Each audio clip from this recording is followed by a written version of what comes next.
There's no time to waste. France needs a budget, and fast. With the deficit nearly double the European Union's 3% of GDP limit, solutions must be found in a deeply divided parliament. Je suis assez pessimiste.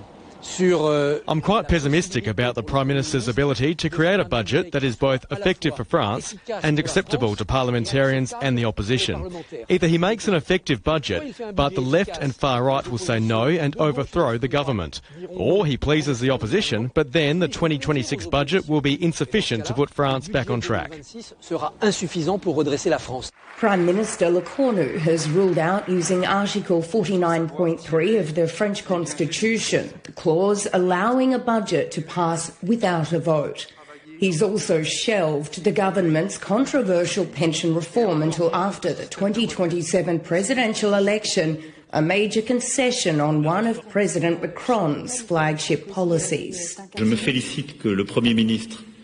The debate will have to be reopened, and I'm pleased that the Prime Minister wished to reopen this debate and that several unions have expressed their desire to resume it. This must be done peacefully because the issue of ageing will not be resolved by a compromise necessary to pass the budget. For now, the opposition Socialist Party holds the balance of power in Lecornu's centrist minority government. Their 69 votes could either get the budget over the line or bring it down, alongside the hard left and far right. If the government falls once again, we will face a political crisis, maybe even a regime crisis, because the Fifth Republic no longer functions. Emmanuel Macron would then have two options: dissolve the Assembly and tell the French, choose, give me power from the left, the right or the far right, but choose.